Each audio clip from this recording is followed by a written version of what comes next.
దేవుని ఇచ్చిన మహాకృపను బట్టి దేవునికి అనేకమైన కోట్లాది వందనాలు స్తోత్రాలు చెల్లిస్తూ ఆన్లైన్లో ఉన్న బిడ్డలు ఆఫ్లైన్లో ఉన్న బిడ్డల్ని దేవుడు దీవించి ఆశీర్వదించలాగా ఈరోజు దేవుడు పెంతెకొస్తు పండుగ దినము గురించి దేవుడు మాట్లాడుతున్నారు.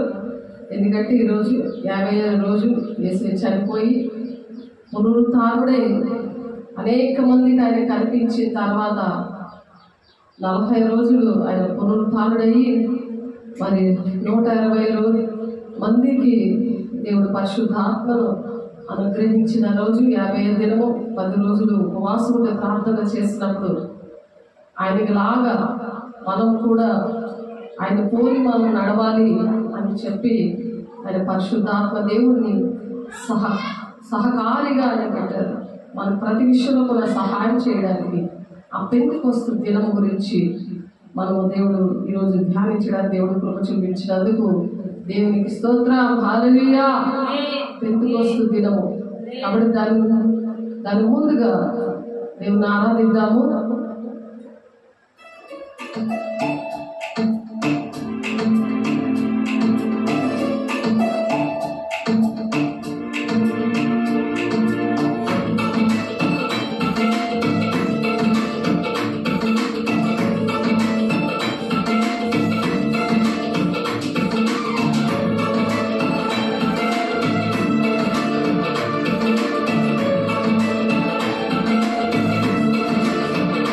నన్ను చూచువాడా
పెంతెకొస్తు దినాన్ని దేవుడు ఈరోజు మనకి ఇచ్చున్నారు, మరలా జ్ఞాపకం చేసుకోవడానికి. పెంతెకొస్తు అపోస్తలుల కార్యములు 2వ అధ్యాయము 1వ వచనంలో, పెంతెకొస్తు అనే పండుగ దినము వచ్చినప్పుడు అందరూ ఒక చోట కూడి ఉండిరి. అప్పుడు వేగముగా వీచు బలమైన గాలి వంటి ఒక ధ్వని ఆకాశం నుండి అకస్మాత్తుగా వారు కూర్చుని ఉన్న ఇల్లంతయు నిండెను. మనుషులు కూడా అలా నిండాలని దేవుడు ఆశపడి ఈ మాటలు చెప్తున్నారు. దేవుని జనమా, దేహమే దేవుని ఆలయమే ఉన్నదని మీరు ఎరిగరా అని చెప్తున్నాడు. కాబట్టి మన ఇల్లు కూడా దేవుని ఆలయముగా చేసుకునే దినాలు, ఈ భయంకరమైన దినాల్లో మన వాక్యం ఖరమైపోతుంది. కాబట్టి మన గృహాలే దేవుని ఆలయంగా మనం మర్చుకోవాలని అనేకమైన మరి కరోనా ఏంటి, భూకంపాలేంటి, యుద్ధాలేంటి, రాకడ సూచనలు మరి దేవుడు చూపిస్తున్నారు. దేనికంటే నీ దేహము దేవుని ఆలయముగా చేసుకోమని చెప్తున్నారు. మరి ఆమోస గ్రంథంలో 8వ అధ్యాయము 11వ వచనంలో, సముద్రము ఇటు నుంచి అటు వెళ్ళినా మరి ఎక్కడ వెతికినా సరే వాక్యం కరువైపోతుంది. అప్పుడు దేహమే దేవుని ఆలయంగా పెట్టుకొని మనము దేవుని సొత్తైన ప్రజలుగా విలువ పెట్టి కొనబడిన వారిగా మనం ఉన్నామని దేవుడు తన ప్రాణాన్ని అర్పించాడు. అర్పించిన తర్వాత ఆ పెంతెకొస్తు దినమున దేవుడు 50వ దినమున మరి దేవుడు ప్రతి ఒక్కరి మీద దేవుని ఆత్మను కుమ్మరించడానికి ఉపవాసం ఉన్నారు. 120 మంది, 500 మందిని దేవుడు ఇన్వైట్ చేస్తే 120 మందే వచ్చారు. కాబట్టి దేవుని రాజ్యానికి వెళ్ళే వాళ్ళు కూడా కొద్ది మందే. అందుకే కొద్ది మంద భయపడకండి అని చెప్తున్నారు. కాబట్టి అనేక మందిని దేవుని రాజ్యానికి తీసుకువెళ్ళాలి అంటే మొదటిగా పరిశుద్ధాత్మని పొందుకోవాలి. పొందుకున్నప్పుడు పరిశుద్ధాత్మ మీరికి వచ్చినప్పుడు మీరు శక్తి నొందెదరు కనుక మీరు యెరూషలేములోను యూదయ సమరయ దేశంలో అంతటను భూమి గంతముల వరకును నాకు సాక్షులయ్యుండని దేవుడు చెప్తున్నారు. కాబట్టి మనం భూమి గంతముల వరకు సాక్షిగా ఉండాలి. మరి ఆ సాక్షులు ఎలాగా వాళ్ళు చనిపోయి మళ్ళీ పరలోక రాజ్యం నుండి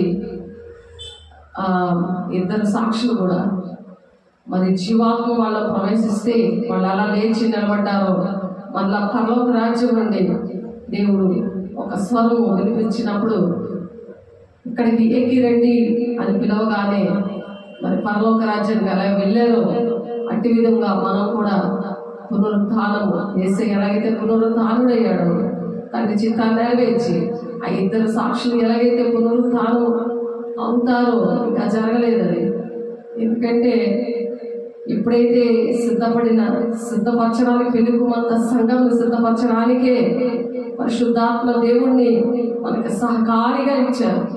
ఆయన పట్టుకొని మనం పెళ్ళికుమంత సంఘంగా తయారయ్యి మధ్యాకాశంలో ఆయన బూర ఊదినప్పుడు, ఎప్పుడైతే బూర ఊదుతారో అప్పుడు మనము సంఘముగా ఎత్తపడడానికి దేవుడు సహాయం చేయాలంటే పరిశుద్ధాత్మ దేవుడు కావాలి అని చెప్పి ఈరోజు 50 రోజున ఆ విషయాలు మనం మాట్లాడుకుంటున్నాం. 1 కొరింథీ 15వ అధ్యాయంలో 51వ వచనంలో ఉన్నది ఆ మాట చూద్దాము.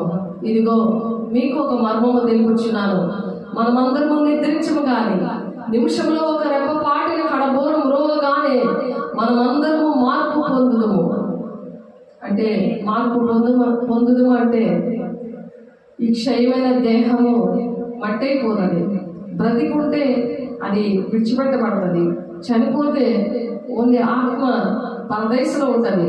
ఆ పరదేశంలో ఉన్నప్పుడు ఎప్పుడైతే మధ్యాకాశంలో బోర ఊతాడో దేవుడు, అప్పుడు పరదేశంలో ఉన్న వాళ్ళందరూ కూడా అక్కడ ఖాళీ అయిపోయి మధ్యాకాశానికి మరి దేవుడు బోర ఊదినప్పుడు అక్కడికి వచ్చినప్పుడు ఈ క్షయమైన శరీరం అంటే నిత్యము దేవుడితో జీవించే ఆ మహిమ శరీరము దేవుడిస్తాడు.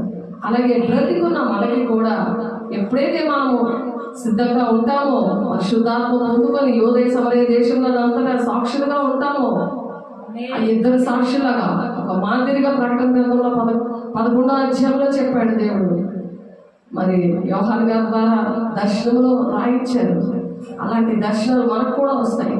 మంచి దినాల్లో ఉన్నాం కాబట్టి అందరి మీద ఆత్మను కుమ్మరిస్తాను అని యోవేలు 2:28లో ప్రవచించిన ప్రవచనం అపోస్తలులు 2:17లో నెరవేర్పులోకి వచ్చింది. అందుకే మనకు దర్శనాలు, ప్రవచనాలు, భాషలతో మాట్లాడడం, భాషలకు అర్థాలు చెప్పేవారు.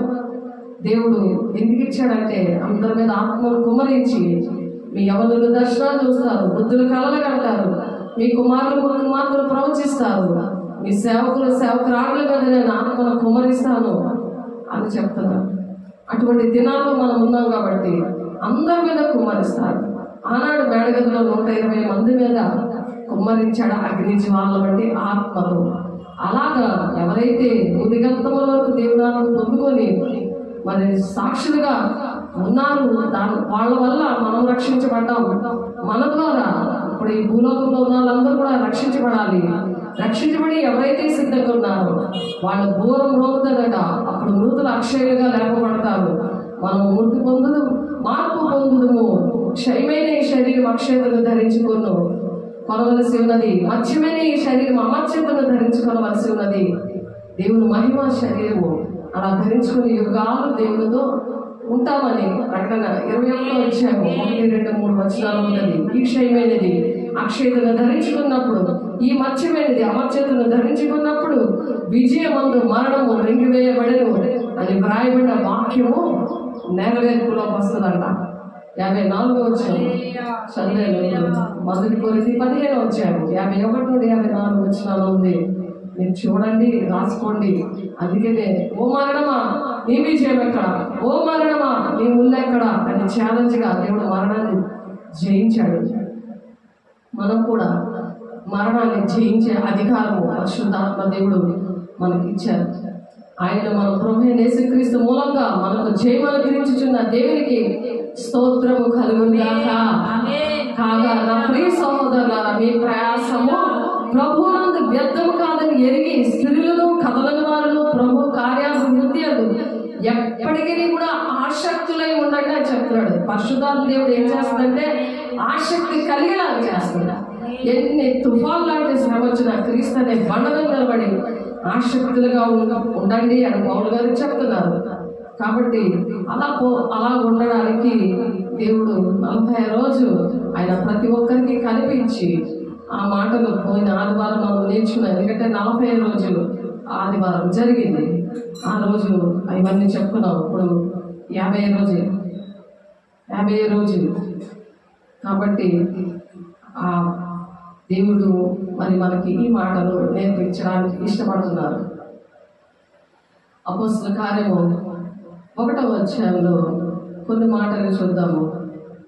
సహోదరులారా, మీరందరూ ఏకభావంతో మాట్లాడవలనియు మీలో కక్షలు లేక ఏక మనసుతోనూ ఏక తాత్పర్యంతోనూ మీరు సమ్మద్ధులై ఉండవలనియు మన ప్రభువైన యేసుక్రీస్తు పేరట మిమ్మల్ని వేడుకొనిచున్నాను. ఏక తాత్పర్యం, ఏక మనసు, ఏక బోధ ఉండాలని పౌలు గారు మరి రాస్తున్నారు. నా సహోదరులారా, మీలో కలహములు కలవని మిమ్మల్ని గూర్చి క్లోయ ఇంటి వారి వలన నాకు తెలియవచ్చాను. కలహములు, అబద్ధ బోధకులు, శాస్త్రులు, పరిసయ్యులు, అబద్ధ ప్రవక్తలు ఉన్నారు, జాగ్రత్త అంటున్నారు. అనేకమైన ఆత్మలు బయలుదేరుతున్నాయి, మీరు పరిశోధించి తెలుసుకున్నాను అని మనం పాట పాడుకున్నాం. దావీదు భక్తుడు కూడా దేవాలయాన్ని పరిశీలించు అని అంటే అంచెలంచెలుగా ఆశీర్వదించబడ్డాడు. దేవుడు మనల్ని పరిశోధిస్తే ఆయన మన పాపమును క్షమించి మనలో ఏమైనా తప్పులుంటే దేవుడు మాట్లాడతాడు. స్వరం ద్వారా, వాక్యం ద్వారా, కళల ద్వారా, దర్శనం ద్వారా దేవుడు మాట్లాడతారు. అలా మనం పరిశోధించబడాలి. శ్రమల ద్వారా, శ్రమల్లోనే దేవుడు సువర్ణంగా మారుస్తాడు. అందుకే నన్ను వెంబడించేవాడు నా సిలువనెత్తుకొని వెంబడించాలి అంటున్నాడు. శ్రమలుగానే సిలువ అందంగా ఉందని దాన్ని వేసుకుంటున్నారు, కానీ ఆ సిలువ అందంగా ఉందని దాన్ని వెంబడిస్తున్నారు. ఆ సిలువ యొక్క అర్థము, సిలువ యొక్క విలువ అర్థం అవట్లేదు. ఆ సిలువ అంటే శ్రమలని అది తీసి పారేస్తున్నారు కొంతమంది. వేసుకోవడానికి ఇష్టం ఉండట్లేదు, అమ్మో శ్రమలు వచ్చేస్తాయని. కానీ దాని వాక్యము సాతానుడు ఎలా బోధించాడంటే అమ్మో శ్రమలని, శ్రమల్లోనే సువర్ణంగా మారుస్తాడు ఆయన. సిలువను ఎత్తుకొని వెంబడించమంటాడు. అంటే శ్రమలు ఉన్నా సరే, మీరు ఎలాంటి భేదాలు, కక్షలు ఇవన్నీ కూడా ఉన్నా సరే, అసమాధానం ఉన్నా సరే, పరిశుద్ధాత్మ దేవుడు ఏం చేస్తాడంటే సమాధానపరుస్తాడు. ఏకభావంతో మాట్లాడండి. మీలో కక్షలు లేక ఏక మనసుతోనూ ఏక తాత్పర్యంతోనూ మీరు సన్నద్ధులై ఉండవాలని మన ప్రభువైన యేసుక్రీస్తు ప్రేరట మిమ్మల్ని వేడుకుంటున్నాను. పౌలు మొదటి కొరింథీయులకు రాసిన పత్రిక 1:10 చెప్తున్నారు. కాబట్టి మన ప్రభువైన యేసుక్రీస్తు మరి తన కుమారుని సహవాసములకు మిమ్మల్ని పిలిచిన దేవుడు నమ్మదగిన వాడు. మనల్ని పిలిచాడు. ఆయన నమ్మదగిన దేవుడు. ఆయన నమ్మాలి మనల్ని. ఆయన ప్రాణం పెట్టిన దేవుడు. అలా ప్రేమించాడు. అలాగే మనం కూడా ప్రేమించాలి. ఆయన నమ్మినప్పుడు మనం కూడా ఇతరుల్ని మనం అలాగే ప్రేమించడానికే పరిశుద్ధాత్మ దేవుణ్ణి ఈరోజు అగ్ని జ్వాల వంటి ఆత్మని ప్రతి ఒక్కరికి అనుగ్రహించిన రోజు. కాబట్టి మనం కూడా పొందుకోవాలి. ఎవరైతే పొందుకోలేదో వాళ్ళు పొందుకోవడానికి ఇష్టపడాలి. ఎందుకంటే పరిశుద్ధాత్మ పొందుకుంటేనే దేవుని రాజ్యానికి వెళ్తారు, లేకపోతే వెళ్ళదు. పరిశుద్ధాత్మ దేవుడే మరి ఆ రెప్పపాటి కాలంలో తీసుకెళ్తారని ఇప్పుడు మొదటి కొరింథీ 11:15 చెప్పాము.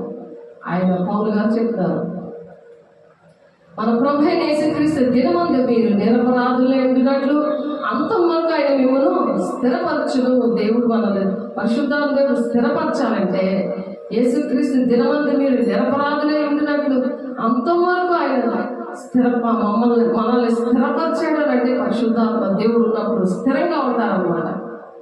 ఏక మనసుతో ఉంటారు. ఎలాంటి బాధలు వచ్చినా, శ్రమైన, ఖడ్గమైన, హింసైన, ఉపద్రవమైన ఎలాంటి పరిస్థితులు వచ్చినా సరే క్రీస్తు అనే బండ మీద ఉంటారు. దేవుడు మాట మీద నిలబడతారు. వాక్యంలో ఏంటి చెప్తున్నారో, దేవుడు ఏ సత్య వాక్యాన్ని చెప్పారో ఆ సత్యమైన అగ్ని వంటి వాక్యాన్ని అంగీకరించి అగ్నిలా బ్రతుకుతారు. అనేక మంది బ్రతికేలాగా చేసి దేవుని రాజ్యానికి తీసుకెళ్తారు పెళ్లి కుమార్తె సంఘంగా.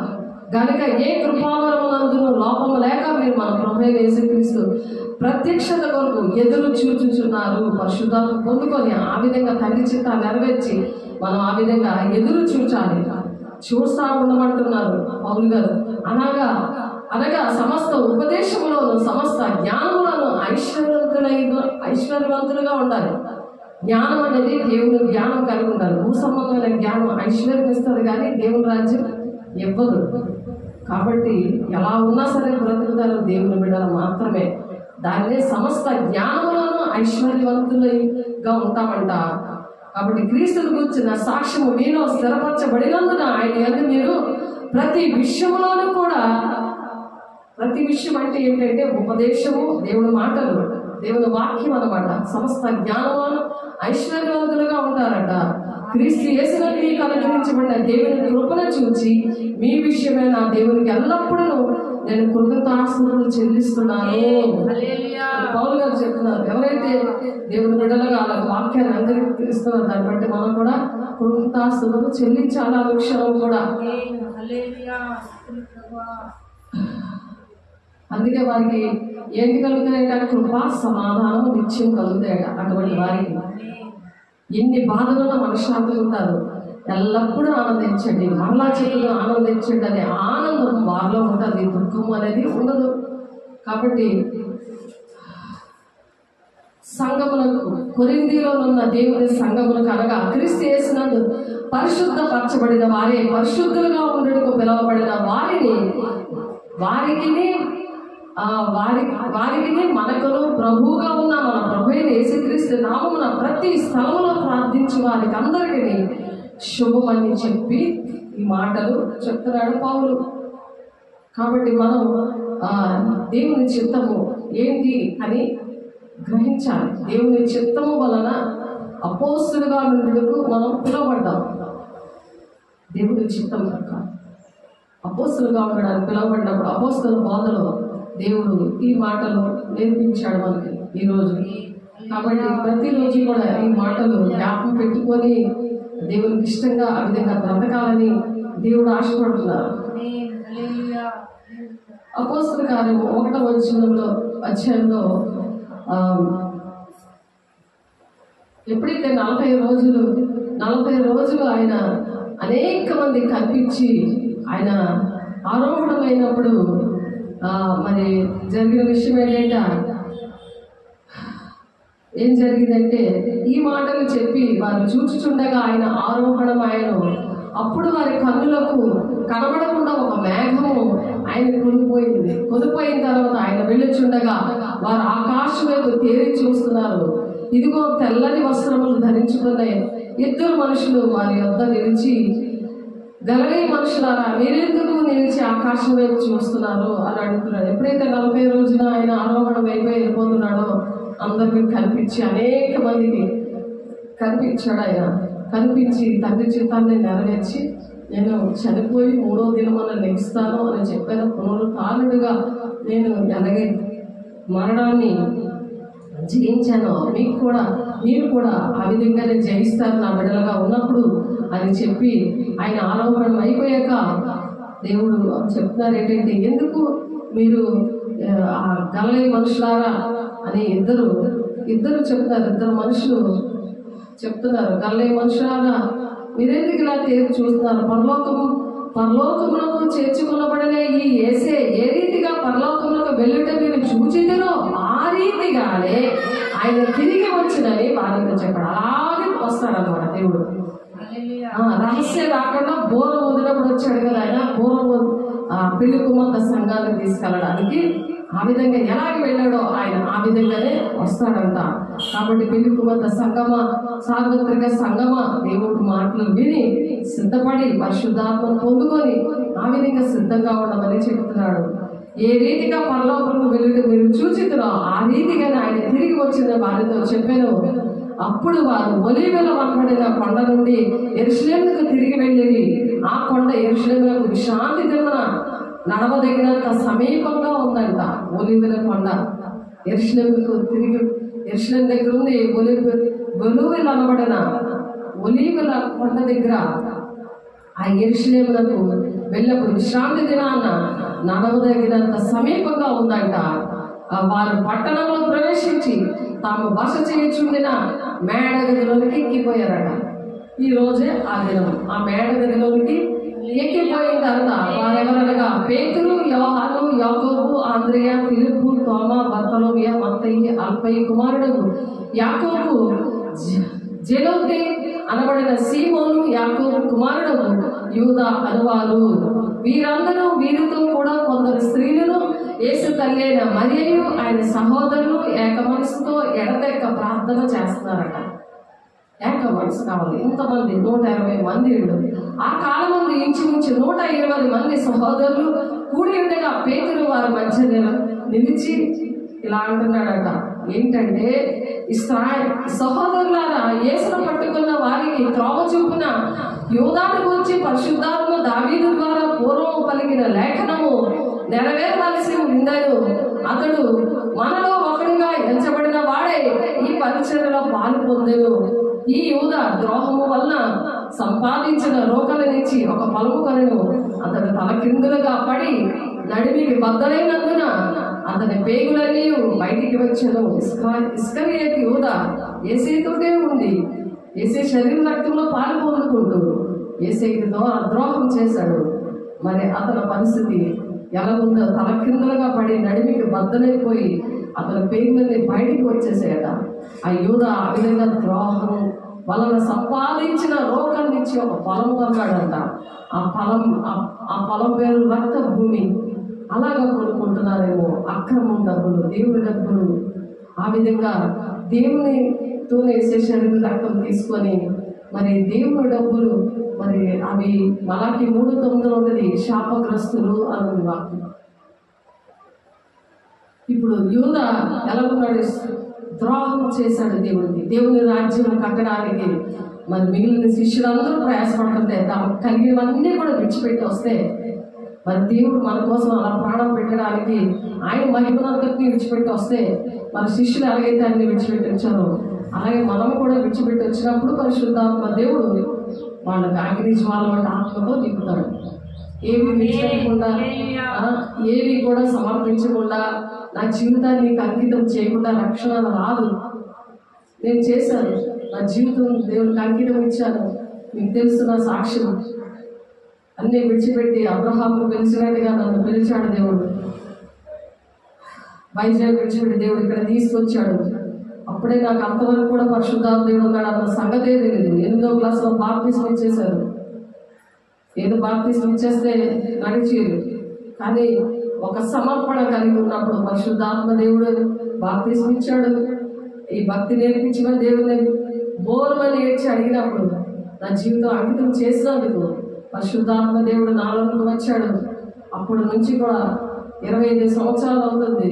ఇప్పటి వరకు కూడా ఆయనే నడిపించి పోషిస్తున్నారు. ఆయనే భర్తగా ఉండి సహకరించి ప్రతి శ్రమలోనైనా ఎటువంటి సంతోషం లేని అన్ని విధాలు కూడా దేవుడు సంతోషంగా ఉంచి దేవుడు ఆనందించడానికి, మరలా చెప్పుదును ఆనందించడానికి ఫిలిప్పీ 4:4 ప్రకారం దేవుడు అలా దీవించి ఆశీర్వదించాడు. ఎందుకంటే పరిశుద్ధాత్మ దేవుడు అట్టి విధమైన ఆనందం ఇస్తాడు. ఎన్ని ఉన్నా సరే, కరోనాకి ఎంతమంది చనిపోయారు, ఎంతమంది ధనవంతులు చనిపోయారు, మనశ్శాంతి లేక ఎంతమంది ఆత్మహత్యలు చేసుకుంటారు, ఎంతమంది ఇంకా అనేక మందిని హత్య చేస్తారు, ఎంతమంది అనారోగ్యంతో పాపములకు వచ్చే జీతము మరణము. కాబట్టి తండ్రి చేత నెరవేర్చలేనప్పుడు అటువంటి పరిస్థితిలో ఉన్న వాళ్ళని ఆదరించడానికి, అటువంటి వారికి దేవుడు మాటలు ప్రకటించడానికి ఒక సాక్షిగా దేవుడు మనల్ని నిలబెట్టుకోవాలి. అనుక్షణము కూడా ఈ సంగతి యెరూషలేములో కాపురమున్న వారందరికీ కూడా తెలుస్తుందంట. ఈ విషయాలన్నీ కూడా, అలాగే మన విషయాల్లో కూడా మనం ఉన్న వారందరికీ తెలుస్తాయి. ఏమీ తెలియదు అనుకుంటారు, కానీ అందరికీ తెలుస్తాయి. అలా తెలిసిందంట. తెలియవచ్చు కనుక వారి భాషలో ఆ పొలము అకెల్దమా అనబడి ఉన్నది, దానికి రక్తభూమి అని అర్థము. ఇందుకు ప్రమాణముగా అతని ఇల్లు పాడైపోవును గాక. అందుకే ఇంట్లో వాళ్ళందరూ కూడా ఇంట్లో చీకట్లు ఉన్నట్టు, పాములు ఉన్నట్టు, సింహం ఉన్నట్టు చూపిస్తున్నారు. ఆ ఇల్లు పాడైపోవును. ఇంట్లో ఎంత ప్రార్థన చేసినా వర్క్ అవ్వట్లేదు. ఎందుకు? జీవితం అంకితం ఇవ్వట్లేదు, పరిశుద్ధాత్మ పొందుకోవట్లేదు, ధనాపేక్ష, అన్ని శరీరానుసారమైన కోరికలే, అన్ని శరీరానుసారమైన ప్రార్థనే, శారీరకంగా అన్ని ఇల్లు, కారు, ఉద్యోగం అన్నీ కూడా ఇచ్చిన, ఇంటి నిండా రేషన్ పెట్టి, ఇంటి నిండా సమృద్ధిగా డబ్బు పెట్టి, కోటేశ్వరిని చేసిన ప్రయోజనం ఏంటి? ఆ ఇల్లు పాడైపోయింది. ఆత్మీయంగా చీకట్లు ఉంటున్నాయి. ఎంత ప్రార్థన చేసినప్పుడు దేవుని సన్నిధి ఉంటుంది, మళ్ళీ ప్రార్థన చేసి వెళ్ళిపోయాక చీకటమయమవుతుంది. ఆలోచించండి, దేవుని జన్మ పరిశుద్ధాత్మ దేవుడు లేకపోతే ఆ ఇల్లు ఎలా ఉంటుంది, ఇక్కడ ఇల్లు ఎలా ఉంటుంది? పెంతుకొస్తు దినానంట మరి ఆ చోట కూడున్నప్పుడు వేగంగా వీచు బలమైన గాలి ఒక ధ్వని ఆకాశంలో అకస్మాత్తుగా వారు కూర్చున్న ఇల్లంతా నిండిందంట. ఆ ఇల్లు ఎలా ఉంది, ఈ ఇల్లు ఎలా ఉంది? ఆలోచించండి. అది అపోస్తలుల 2:1-2 ఉన్నది ఆ ఇల్లు. ఈ ఇల్లు ఏంటి? రక్త భూమి అని మరి దేవుడు డబ్బులు దొంగిలించి దేవుణ్ణే అమ్మేశాడు. దేవుడు రాజ్యం కడగలుంటే అన్ని విడిచిపెట్టి వచ్చి శిష్యులు దేవుడు మాట వింటుంటే 500 మందిని పిలిస్తే, దేవుడు యేసయ్య పిలిస్తే 120 మంది మాత్రమే వచ్చారు. అందులో శిష్యులు కూడా ఉన్నారు. శిష్యుల్లో ఇస్కరియోతు యూదా ముద్దు పెట్టి అప్పచెప్తాడు. ఎంత ప్రేమగా ఉంటారో, వెనకాతలు గోతులు తవ్వుతూ ఉంటారు. ఆలోచించారా మన జీవితాల్లో ఎందుకు అలా గోతులు తవ్వినా సరే దేవుడు తండ్రి చిత్తాన్ని నెరవేర్చాడో అలా మనం కూడా నెరవేర్చాలని దేవుడు మనల్ని వాదార్చడానికి మాట చెప్తున్నారు. అతని ఇల్లు పాడైపోవును కాక, దానిలో ఎవడనూ కాపురం ఉండకపోవును కాక, అతని ఉద్యోగం వేరొకటి తీసుకొని కాక అని కీర్తన గ్రంథంలో వ్రాయబడి ఉన్నది. కీర్తన గ్రంథంలో ఉంది ఈ మాట. 109వ కీర్తనలో 6వ వచనంలో ఉంది. భక్తిహీనుల కుడి పక్కన ఎవరుంటారట? సాతానుడు. ప్రార్థన చేస్తే ప్రార్థన పాపం అయిపోతుంది. దాని కింద ఈ మాటలన్నీ ఉన్నాయి, మీరు చదువుకుంటే. ఇప్పుడు టైం లేదు కాబట్టి మీరు చదువుకోండి. అదే మాట ఇక్కడ ఉంది. ఆ ప్రవచనం ఇక్కడ నెరవేర్చబడింది. ప్రవక్తలు ప్రవచించారు, దేవుడు భక్తులు ప్రవచించారు, దేవుడు వాళ్ళ ద్వారా మాట్లాడుతారు. అలాగే ఇప్పుడు కూడా దేవుడు మనతో మాట్లాడుతారు. Hebrew 1:1 ఉంది. ఆనాడు పితరులతో మాట్లాడిన దేవుడు ఈ దినమున కూడా దేవుడు మాట్లాడుచున్నాడు అని అక్కడ. దేవుడు మాట్లాడడం అని బాగు చేస్తున్నారు. అద్భుత కార్యాలు అపోస్తుల్లాగా అపోస్తులు అద్భుత కార్యాలు చేసేది చెయ్యలేమో అనుకుంటున్నారు, కానీ ఎన్నో జరుగుతున్నాయి అద్భుత కార్యాలు. రోజుకు ఒక సాక్ష్యం మనం వింటున్నాం. ఆలోచించండి, పరిశుద్ధాత్మ దేవుని వల్ల జరుగుతున్నాయి. మనం ప్రకటిస్తున్నప్పుడే అద్భుత కార్యాలు జరుగుతాయి. దేవుడు మనకు 16:20 వాక్యాలు ప్రకటిస్తున్నప్పుడే దేవుడే సహకారిగా ఉండి చేస్తాడట.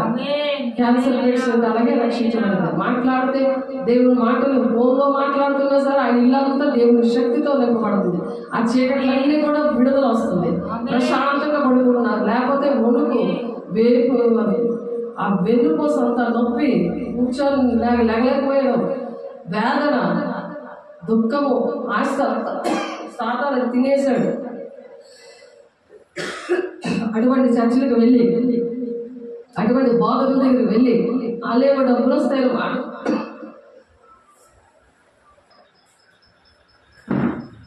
దేవుడు అపోస్తుల ద్వారా దేవుడు కార్యాలు చేస్తాడని. మరి చీకట్లో ఫోన్లో ప్రార్థన చేస్తుంటే పరిగెడుతున్నాయి, చీకట్లో పరిగెడుతున్నాయి. రమేష్ అందరికి మాంత్రికుడు, అతను నోట్లో నుంచి ఇంత మోక వెళ్ళిపోయినట్టు దేవుడు చూపించారు. నోట్లో ఒక చుక్క కూడా పడట్లేదు. తన భార్య ప్రార్థన చేసినప్పుడు వెంటనే ఫోన్ చేసినప్పుడు తన ప్రార్థన అనలేదు, వెంటనే ఫోన్ చేసింది. చచ్చిపోయాడేమో అనుకున్నాను. మరి ఫోన్లోనే దేవుడు సహాయం చేస్తున్నాడు. అరకు వేళలో మరి పరిచయం జరిగింది. అక్కడ మరి అంత దూరం వెళ్ళలేము కదా, అంత దేవుడు విత్తనాలన్నీ చల్లుతాం, బాప్తీసాలు ఇస్తాం. కానీ ఫోన్లో మరి వాళ్ళు ఏదైనా కష్టంలో ఉన్నప్పుడు మంచి కాపరి తన గొర్రెల కోసం ప్రాణం పెడతాడు అన్నది కదా వాక్యం. మరి ఆ వాగ్దానము దేవుడు నా పట్ల నెరవేర్చి ఫోన్లో ప్రార్థన చేస్తే మరి ఇంటిని తీసి పందిరేస్తాను, నేను బయటకి ఏడిస్తాను అనేసి ఒక అమ్మాయి, జ్యోతి అన్న అమ్మాయికి అక్రమ సంబంధం ఉంటే తను అలాగా బాధ పెడుతున్నప్పుడు ఎప్పుడైతే వేసే శరీరము తీసుకోయమ్మా, నువ్వు దిద్దుబాటు చేసుకో, ఈ పాపాలు ఒప్పుకో అని చెప్పి ఆ ఫోన్లో ఇచ్చినప్పుడు వెంటనే మరి అటువంటి పరిస్థితులన్నీ కూడా, అటువంటి అవమానకరమైన పరిస్థితి రాకుండా దేవుడు ఆమెను కాపాడాడు. అలా కాపాడాడు. ఒక సేవకుడు కుమార్తె, సేవకుడు చచ్చిపోయాడు, నాన్నగారు చనిపోయారు. అన్నయ్య చెల్లి ఎటిందో తెలియదు, అడ్రస్ లేదు, ఇల్లు వచ్చిపెట్టి పారిపోయి వెళ్ళిపోయారు, ఇంటికి వదిలేసి. భర్త కూడా వదిలేసి వెళ్ళిపోయాడు. చంటి పిల్లతో ఉంది, తల్లిని పిల్లతో ఉంది. అలాంటప్పుడు వాళ్ళు ఇంట్లో ప్రార్థన చేసినప్పుడు దేవుడు వాళ్ళందరూ ఎక్కడున్నారో ఏంటో అని దేవుడు తెలియపరిచారు. దేవుడు మాట్లాడేది, వాళ్ళు వచ్చారు, ఇంటికి వచ్చారు. వాళ్ళు ఎక్కడున్నారో చూపించారు, వాళ్ళ ఇంటికి తీసుకొచ్చాడు దేవుడు. మరి ఆ ఏసీ శరీరం అలా తీసుకున్నప్పుడు ఆమెకు వచ్చిన ఆ శోధన, వస్తావా రావా, నువ్వు ఇంటిలో నుంచి బయటికి రాకపోతే నువ్వు పదా నాతో అనేసి అంటున్నాడు. ఇప్పుడు కారులో పరిచయం అయ్యాడు. చూడండి, మాట్లాడితే ఆ అక్రమ సంబంధం ఎలా ఉంటుందో, ఎలాగ సాతానుడు ఎలాగ ఆడికి అధికారం వస్తుందో, ఎంత భయంకరమైన పరిస్థితో అది. అలా దేవుడు కళలో చూపించాడు. ఆమె భయపడిపోయి ఫోన్ చేసినప్పుడు ఫోన్లోనే వేసే శరీరం రక్తం ఇవ్వగానే వెంటనే దాంట్లో నుంచి అటువంటి పరిస్థితుల నుండి విడుదల వచ్చేసింది. అసలు అటువంటిది జరగనే లేదు, వాడితో కనెక్ట్గా లేదు. జడిసిపోతుంది, నా పరువు పోతుంది, వీడిలో పరిచయం అయ్యాడు. కానీ పరిస్థితి ఇలాగొచ్చింది, నా పేరు ఉరుతాళ్ళ ఉంది, మరి ఊర్లో నా పేరు పాడైపోతుంది కదా. కుటుంబం బయటికి రోడ్డు మీద గిరిచేస్తే ఎలా ఉంటుంది? వాడు వచ్చి అంత అధికారం వచ్చిందా సాతాను గడికి? ఎందుకు అలాంటి పనులు చేయకూడదు కదా. ఆలోచించండి, అపోస్తుల బోధ. అపోస్తులు అలా భూమిని తలకిందులు చేయడానికి దేవుడు సహాయం చేశాడు. ఇప్పుడు కూడా అలాగే దేవుడు చేస్తాడు. నేను ఎవరో తెలియదు, రాజేశ్వరి అనే ఒక ఆవిడ విజయనగరంలో వైజాగ్లో పాస్టర్గా చేస్తుంది, బ్రాహ్మణ ఆమె, లేడీ పాస్టర్ నాకులాగే. ఆమె నా కోసం ప్రార్థన చేసి అదే మాట చెప్పింది, భూమిని తలకిందులు చేసే శక్తి దేవుడు మీలో ఉంచాడంటే. ఎలా వచ్చింది? పెంటెకొస్తు దినమున 1999లో నేను ఆ పెంతెకొస్తు దినంలో అగ్ని జ్వాలలు అంటే ఆత్మను పొందుకున్నాక అనేకమైన కుటుంబాలలాగా బాగు చేయడానికి దేవుడు సహాయం దయచేశాడు. దేవునికి మహిమ కలుగు గాక. నిన్న కూడా ఒక ఆంటీ తన ఆస్తంతా కోడలు వశపరిచేసుకుంది, మందు రాసేసి కొడుకుని వశపరిచేసుకుని తాగుబోచేసి ఏడుస్తుంది. ఎలా ఏడుస్తుందో తినడానికి కూడా తిండి లేని పరిస్థితి, అలా ఏడుస్తుంది. దేవుడు ఫోన్లోనే ప్రార్థన చేస్తే దేవుడు సహాయం ఆమె మనశ్శాంతినిచ్చాడు, నెమ్మదినిచ్చాడు. ఎన్ని ఉన్నా సరే దేవుడితో లేకపోతే అన్నీ కూడా సాధారణ ఆధీనంలో వెళ్ళిపోయాయి. వేస్ట్ కదా. దేవుడు ఇచ్చినవి దేవుని కోసం వాడాలి, దేవుని బిడ్డలుగా నడవాలి, తండ్రి చిత్తం ఏంటో తెలుసుకొని దాని ప్రకారం నడవాలి మనం. ఇక్కడ ఇస్కరేతు యోధ అలాగే దేవునితోనే ఉండేవాడు, దేవునికి విరుద్ధమైన పనులు చేశాడు. వేసే శరీరం కూడా తిన్నాడు. అప్పటికే చెప్తారు, ఎవరైతే ఆ శరీరం రక్తంలో చేయి ఉంచుతున్నాడో వాడే నన్ను అప్పచెప్తాడు. అప్పటికి కూడా మారు మనసు రాలేదు యోధ ఇస్కరేతుకి. అలా మారు మనసు లేకుండా వేసే శరీరం రక్తం నువ్వు తీసుకుంటున్నావా నామకాంతంగా, నాకేది జరగలేదండి అని సేవకుల మీద నిందలేస్తున్నావా? ఎవరు మారు మనసు వాళ్ళదే, ఎవరి రక్షణ వాళ్ళదే, ఎవరు మట్టుకు వాళ్ళే పక్షంగా పడాలి. అంతేగాని మరి ఏసీ ఇచ్చేయచ్చు కదా. ఈ యోధ ఇస్కరేతుకి దేవుడు మనిషిగా తయారు చేసేచ్చు కదా.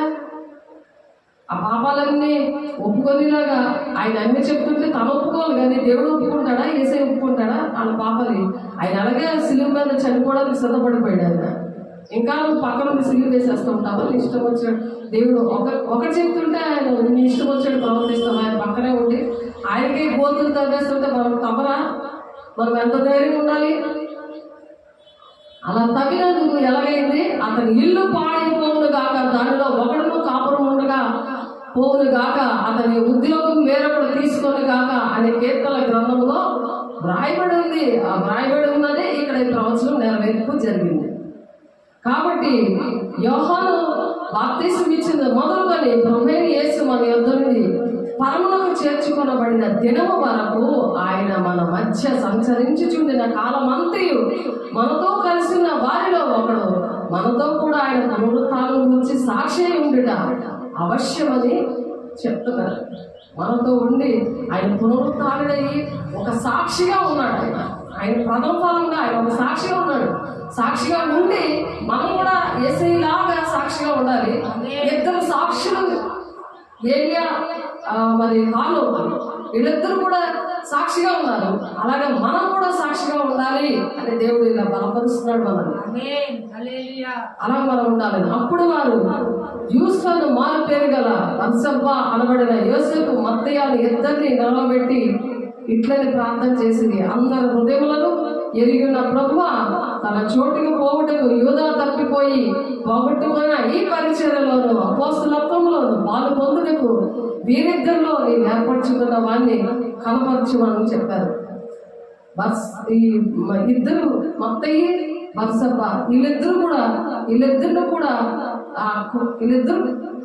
వీళ్ళిద్దరిలో ఒకరిని యూదా ప్లేస్ లో శిష్యుడిగా ఎంచుకోమన్నారు ప్రార్థన చేసి. అప్పుడు మత్తయ్య యూదా ప్లేస్ లో మరి సెలెక్ట్ అయ్యాడు. యూదా చనిపోయాడు కదా, అక్రమంగా నడిచి ధనాపేక్షతో ఎంతమంది ఉన్నారో అలా అక్రమంగా దేవుడి డబ్బులు తినుకొని దేవుడి రాజ్యాన్ని కట్టకుండా మరి వాళ్ళ ఇల్లు పాడైపోదని చెప్తున్నారు ఇక్కడ. కాబట్టి అంతటి వీరు వారిని గురించి చీట్లు వేయగా మత్తయి పేరిట చీటి వచ్చాడు కనుక అతను 11 మంది అపోస్తులతో కూడా లెక్కింపబడను. 11 మందిలో 12వ మనిషిగా మత్తయి గారు మరి లెక్కించబడ్డాడు. కాబట్టి ఆ రోజు మేడగదికి ఎక్కిపోయిన తర్వాత ఆ మేడగదిలో ఏం జరిగిందంటే వేగముగా వీచి గాలి వంటి ఒక ధ్వని ఆకాశం నుండి అకస్మాత్తుగా కూడిన ఇల్లంతా నిండిపోయిందట. మన ఇల్లు వాక్యానుసారంగా నడిచినప్పుడు, అక్రమంగా నడవకుండా ఉండి అగ్నివడి సత్యవాక్యాలు వెంబడించినప్పుడు, అటువంటి సేవకులు వెంబడించినప్పుడు నీళ్ళు నాయలు కూడా ఇలాగ అకస్మాత్తుగా మనం కూర్చున్న ఇల్లంతా కూడా నిండిపోతుందట. 10 రోజులే ఉపవాసం ఉన్నారు.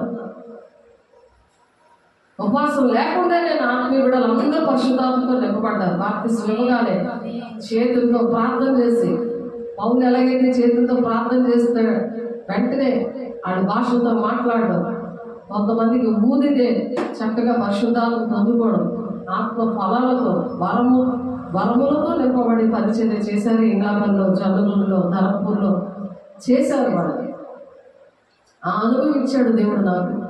అందరూ బట్టి దేవుడు కొట్లాది వందనాలు. ఇప్పుడు కూడా అలాగే దేవుడు తయారు చేశాడు పిల్లల్ని. అలా ఉండాలని నా ఆశ అంతా అదే. నా దాహము, ఆశ దేవుని పిల్లలు అలాగే శిష్యులుగా తయారు చేయాలి. ఆయన పోలి, ఆయన క్రీస్తు కలిగిన సంపూర్ణత గలవార మగువరకు అన్ని విషయంలో ఎదగమంటాడు కదా. ఎఫెసీ 4:15-12 ఆ విధంగా అలా సంపూర్ణంగా మనం ఉండాలని దేవుడు ఆశపడి నా పిలుపు దర్శనం అది. అందుకే నాకు ఆ ఆశ, అలాంటి ఇష్టం. పిలుపు దర్శనం ఏదైతే ఇస్తారో దాని మీద ఎక్కువ దేవుడు అభిషేకం ఇస్తారు. దేవుడు ఇవ్వకుండా మనం ఏమీ చేయలేము. ఆయన కృపను బట్టే ఇస్తారు. మనం లోబడితే చాలు, మన వాక్యానికి లోబడితే చాలు, ఆ సత్యవాక్యానికి మనం లోబడితే చాలు, దేవుని అడిగితే చాలు. అలా పైన వాటిని మనం అడగాలి. కానీ భూసంబంధమైన శరీరానుసారమైన దుఃఖం, శరీరానుసారమైన ప్రార్థన చేస్తే ఇల్లంతా ఇల్లు ఎలాగైపోతుంది. ఇస్రాయేలు యోధ ఇల్లు ఎలాగైపోయింది, ఎలా చచ్చిపోయాడో అలాంటి పరిస్థితులు జరుగుతాయని చెప్తున్నారు దేవుడు. ఎవరైతే అలాగున్నారో వాళ్ళు ప్రార్థన చేయమంటారు. మరి ప్రార్థన చేసిన తర్వాత మరి ఇల్లంతా అలాంటి పరిశుద్ధత లేకుండా తయారవుతుంది. దైవజనమా ఒకసారి ఆలోచించండి. అయితే ఆ ఇంటిలో పరిశుద్ధాత్మ దేవుడు ఇల్లంతా నిండిన తర్వాత ఏం జరిగిందంటే, మరియు అగ్ని జ్వాల వంటి నాలుకలు విభాగింపబడినట్లుగా వారికి కనబడి వాళ్ళ ఒక్కొక్కరి మీద వాలేయంట. ఒక్కొక్కరి మీద ఏక మనసు, ఏకాత్మ, ఏక తాత్పర్యముతో ఎన్ని విషయాలు, ఎన్ని బాధలున్నా తన సిలువను ఎత్తుకొని, అంటే వాళ్ళ బాధను పట్టుకొని దేవుడు వెంబడేస్తున్నారు. అందుకు అలా జరిగింది. అలా జరగకుండా నాకు పరిశుద్ధాత్మ రావాలి, నాకు చేతులు వేసి ప్రార్థన చేసినా నాకేమీ జరగట్లేదు, మీరు ఎంత వాక్యం చెప్పినా నాకేమీ జరగట్లేదు అంటే సాతానుడు నీకు బోధిస్తున్నాడు. సాతానుడు నీ మీద దృష్టి ఆలోచన చెప్తాడు, నడవలసిన నీకు అలా బోధిస్తున్నాడు. ఎందుకంటే వాడికి నువ్వు కడుతున్నావు కదా అక్రమం. వాడి శరీరంలో అవయంగా నువ్వు ఉన్నావు కదా. అందుకు వేసే శరీరంలో అవయంగా రా. దేవుని డబ్బులు దేవుడికి అక్రమం చేయాలా పొండి మీరు ఎవరు నాకు తెలియదు అంటున్నాడు దేవుడు. జాగ్రత్త, దేవుని రాజ్యానికి సమీపంగా ఉన్నాము. ఆయన ద్వారం దగ్గరే ఉన్నాడు. ఆయన కనురొక్క పాటలో వస్తాను అంటున్నాడు. ఆయన మనం ఎలా సిద్ధపడాలి, వెలకు కలిగి ప్రార్థన చేయండి అంటున్నారు. అందుకే అందరూ పరిశుద్ధాత్మతో నింపబడిన వారే ఆత్మ వారికి వాక్శక్తి అనుగ్రహించిన కొద్ది అన్య భాషలతో మాట్లాడారంట. ఆ కాలంలో ఆకాశం క్రింద నుండి ప్రతి జనములో నుండి వచ్చిన భక్తి గల యూదులు యెరూషలేములో కాపురం ఉన్నారట. ఈ శబ్దం కలుగగా జనులు గుంపులుగా కూడి వచ్చి ప్రతి మనుషుడు తన స్వభాషతో వారు మాట్లాడటం విని కలవరపడ్డారట. స్వభాషతో నాకు తెలుగు వచ్చు అనుకోండి, నాకు ఏంటంటే ఒక కవిత వాళ్ళ ఇంట్లో జరిగింది. మరి కవిత నేను తన పిల్లలు పక్కనే వాళ్ళ మమ్మీ డాడీ మధ్యాహ్నం భోంచేసి బెడ్రూమ్లో పడుకున్నారు. మేము హాల్లో ప్రార్థన చేస్తాం. అక్కడ అన్ని విగ్రహాలు అవన్నీ కూడా ఉన్నాయి. అక్కడ ప్రేరాలు ఇళ్ళంతా చల్లి మేము ఆ ఇంట్లో ప్రార్థన చేస్తున్నప్పుడు ఈ మేడగదిలో అనుభవం ఎలాగ జరిగిందో అలా జరిగింది. అలా జరిగినప్పుడు భాషలతో మాట్లాడుతున్నప్పుడు వెంటనే మేము బెంగాలీలో మాట్లాడుతున్నాం ఏంటి, మరి ఆ ఒరిస్సాలో మాట్లాడుతున్నాం ఏంటి, ఆ ఒడియా మాట్లాడుతున్నాం ఏంటి అని చెప్పి ఆ నాన్నగారు వచ్చేసారు. ఆ నాన్నగారు వచ్చి ఏంటి మీకు ఈ భాష రాదు కదా, ఎలా మాట్లాడుతున్నారని వచ్చారు. సేమ్ అలాగే ఇక్కడ కూడా అందరూ విభ్రాంతులు ఉంది. ఆశ్చర్యపడి ఇదిగో మాట్లాడుతున్న వీరందరూ గలనీయులు కారా, మనలో ప్రతి వాడితో పుట్టిన దేశపు భాషతో వీరు మాట్లాడుతున్నాము వినుచున్నామే. ఇదేమి పార్తీయులు, మాదీయులు, ఎలామీయులు, మొసపుతోమియా, యోదయ, కప్పదొకియా, పొందు, ఆసియా, హుగ్రియా, పంపులియా, ఐగుప్తు అను దేశమందరి వారు, ఈ దేశాల్లో ఉన్న వాళ్ళందరూ వచ్చారు అక్కడికి. మేడగదిలో కురేనియా దగ్గర లిబియా ప్రాంతంలో యందు కాపురం ఉన్న వారు, రోమా నుండి పరవాసులుగా వచ్చిన వారు, యూద మత ప్రవిష్టులు, క్షత్రియులు, అరబీలు మొదలైన మనమందరము మీరు మన భాషతో దేవుని గొప్ప కార్యంలో వివరించడం వినుచున్నామని చెప్తున్నారు. వాళ్ళ భాషలో మాట్లాడుతున్నారు. ఇప్పుడు అరబ్బీ దేశం నుండి, మరి ఫారం నుండి, మరి కొరియా నుండి, చెన్నై నుండి వీళ్ళందరూ వచ్చి, కేరళ నుండి వచ్చి మన తెలుగు భాష మాట్లాడి దేవుడి కోసం వివరిస్తుంటే మనకు తెలుగు రాదు. వివరిస్తుంటే మనం ఎలా విభ్రాంతి పొందుతాం? సేమ్ అలాగే మేడగదిలో జరిగింది. అప్పుడు ఎలా జరిగిందో ఇప్పుడు కూడా ప్రాక్టికల్గా నా ఆత్మీయ పిల్లలతో దేవుడి అపోస్తుల పాలలో దేవుడు నాకు ఇచ్చినందుకు దేవుడికి కోట్లాది వందనాలు చేస్తాను. ఎందుకంటే తల్లి చిత్తం నెరవేర్చుకొని మనం దేవుడి రాజ్యానికి వెళ్తాం. అది తెలుగు మత సంఘంగా మనం సిద్ధపడాలి. అనేక మంది కుటుంబాలను సిద్ధపరచాలి. అందరూ విభ్రాంతి నొంది ఎటు తోచగా ఇదే మొదలు అని ఒకరితో ఒకరు చెప్పుకున్నారట. కొందరైతే వీరు కొత్త మధ్యములో నిండి ఉన్నారని అపహాసం చేశారట. అయితే పేతురు ఆ పొదను ఒకరితో కూడా నిలిచి బిగ్గరగా వారితో ఇట్లా, యోదయ మనుషులారా, యెరూషలేములో కాపురం ఉన్న సమస్త జనులారా, ఇది మీకు తెలియదుగాక చెవియొగ్గి నా మాట వినండి. అలా ఏమనుకుంటున్నారు? తాగి అలా మాట్లాడుతున్నారు కాబట్టి తాగినప్పుడు ఏంటో మాట్లాడతారు కదా, చెత్త మాటలన్నీ. అలాగే వీళ్ళకి మా భాష వచ్చింది అనుకుంటున్నారు. కొంతమంది శరీరానుసారం అలాగే అనుకొని అసలు భాషనే లేదు అని అంటున్నారు. చాలా మంది వాక్యానికి విరుద్ధంగా మాట్లాడుతున్నారు. ఎందుకంటే వాళ్ళకి శరీరానుసారం, ఆత్మ లేని వాడు. దేవుడే చెప్తున్నాడు, ఆత్మ లేని వాడు నా వాడు కాదు అంటున్నాడు. దేవుని సముద్రం కాదు వాళ్ళకి ఏకార్థమవుతుంది. నశించిపోతున్న వారికి దేవుని గురించి అద్భుత కార్యాలు, మహత్కార్యాలు, సూచికార్యాలు అన్నీ కూడా చెప్తే వెరుదలగుంటుంది. కాబట్టి మనం గురి వద్దకే పరిగెట్టాలి, మనం దేవుని వైపే చూడాలి. అందుకే ఆయన చూస్తున్నాడు. ఎందుకంటే మనం కూర్చోవడం, మనం లేకడం చూస్తున్నాం. 139 కీర్తన 1, 2, 3 వచనాలు ఉంది కదా, ఆలయంలో కూడా దేవుడు కళ్ళు చూస్తున్నాయి ఉంది వాక్యం. కాబట్టి మీరు ఊహించినట్లు మీరు మత్తులు కాదు, పొడిచి జామైనా కాలేదు. యోవేలు ప్రవక్త ద్వారా చెప్పబడిన సంగతి ఇదే, ఏమనగా అంచె దినములు యందు మనుషులందరి మీద నా ఆత్మను కుమ్మరించెదరు. మీ కుమారులు మీ కుమార్తెలు ప్రవచించెదరు. మీ యవనులు దర్శనములు కలుగును. మీ వృద్ధులు కలలు కందురు. ఆ దినములలో నా దాసుల మీదను నా దాసురాళ్ల మీదను నా ఆత్మను కుమ్మరించెదరు కనుక వారు ప్రవచించెదరు. ఈ విషయాలు నా పరిచర్యలో జరిగాయి. కాబట్టి ఇవి గట్టిగా నేను చెప్పగలను. థియరికల్గా ముందు ప్రాక్టికల్ చూపించాడు దేవుడు, తర్వాత థియరీ నేర్పించాడు. నాకు ఇవి ఎక్కడ ఉన్నాయో కూడా తెలియదు. అటువంటి పరిస్థితుల్లో నా జీవితం అంకితం ఇచ్చి దేవా నాకు భక్తి నేర్పించాను అడిగినప్పుడు దేవుడే నేర్పించిన విషయాలు. పైన ఆకాశములు మహత్కారంలో, కింద భూమి మీద సూచక్రియలు, రక్తమును, అగ్నిని, పొగను, ఆవిరిని కలుగు చేశాడు. తర్వాత ప్రభు ప్రత్యక్షముకు ఆ మహాదినము రాకమునకు సూర్యుడు చీకటిగాను చంద్రుడు రక్తంగాను మారును అని చెప్తారు. కాబట్టి ఇశ్రాయేలు వారులారా, ఈ మాట వినుడి. దేవుడు నజరేయుడు యేసు చేత అద్భుతములను, మహత్కారులను, సూచక్రియలను మీ మధ్యన చేయించి ఆయనను తన వల్ల మెప్పు పొందిన వారిగా మీకు కనపరిచను. ఇది మీరే ఎరుగుదురు. దేవుడు ఇటువంటి కార్యాలన్నీ చేసి చూపించారు అందరికీ కూడా. కానీ చాలా మంది అవన్నీ నమ్మి కూడా బరబ్బరే విడిచిపెట్టండి, వేసేయండి, సిలువేయండి అని అరిచారు. ఆయన అరిచినప్పుడు మనల్ని అర్థం చేసుకుంటారా ఎవరైనా? ఆత్మ సంబంధులే అర్థం చేసుకుంటారు. మనుష్య ఆత్మ, లౌకిక ఆత్మ, దేవుని ఆత్మ ఉన్నాయి. అయితే ఆ దేవుని సంగతులు దేవుని ఆత్మకే అర్థమవుతాయి అని చెప్తున్నారు. చూడండి, ఆ 1 కొరింథీ 2వ అధ్యాయంలో ఉంది ఈ మాట. మనకైతే దేవుడు వాటిని తన ఆత్మ వల్ల బయలుపరిచి ఉన్నాడు. ఆత్మ అన్నిటినీ దేవుని మర్మములను కూడా పరిశోధించుచున్నాడు. అన్ని అన్ని పరిశోధిస్తాడు. ఆత్మ అన్నిటినీ దేవుని మర్మములను కూడా పరిశోధిస్తాడట. దేవుని మర్మాలు పరిశోధిస్తాడు. ఒక మనుషుని సంగతులు అతనిలో ఉన్న మనుషులకే కానీ మనుషులలో మరి ఎవరికి తెలియదు. అలాగే దేవుని సంగతులు దేవుని ఆత్మకే కానీ మరి ఎవరికి కూడా తెలియవు. కాబట్టి దేవుని ఆత్మలు ఉన్నవాడికి అర్థం ఉంది. కాబట్టి దేవుని ఆత్మ లేనివాడికి అర్థమవు.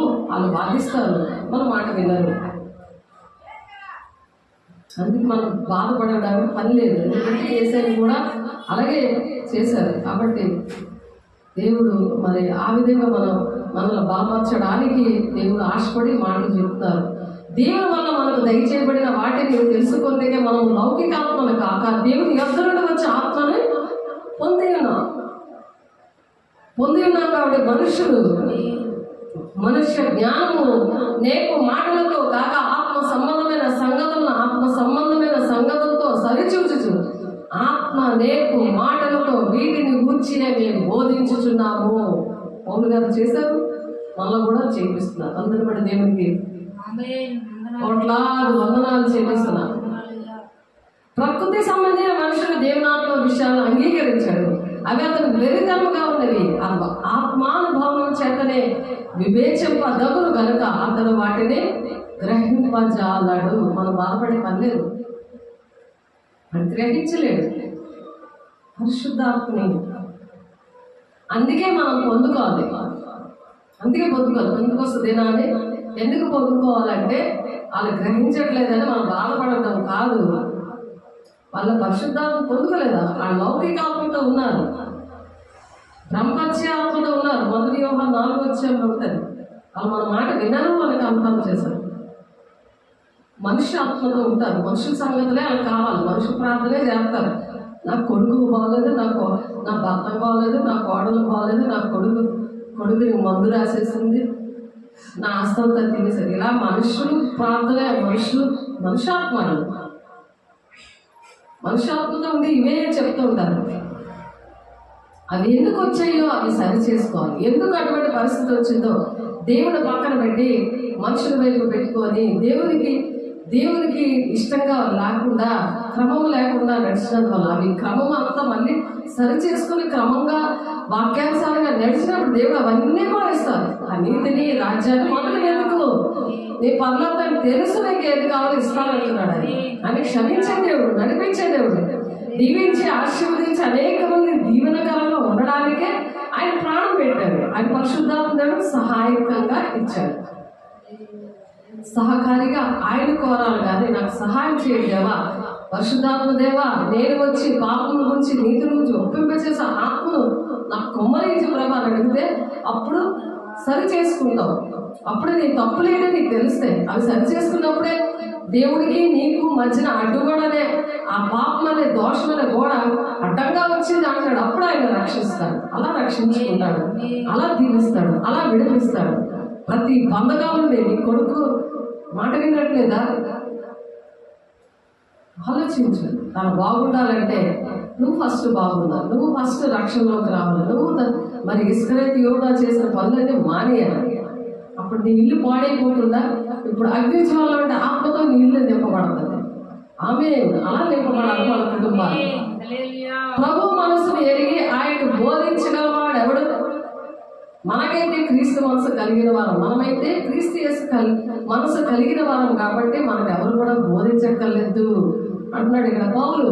అలాగా పరిశుద్ధాత్మ పొందుకున్న వాళ్ళకి ఎవరు బోధించక్కర్లేదు, పరిశుద్ధాత్మ దేవుడే వాళ్ళకి బోధిస్తారు. అందుకు పరిశుద్ధాత్మ పొందుకోవాలి. నేను అనుభవంతో 25 సంవత్సరాలు అనుభవంతో చెప్తున్నాను ఈ మాటలు. నాకు దేవుడు ఆ సహాయం చేసినందుకు దేవుడు కోట్లాది వందనాలు.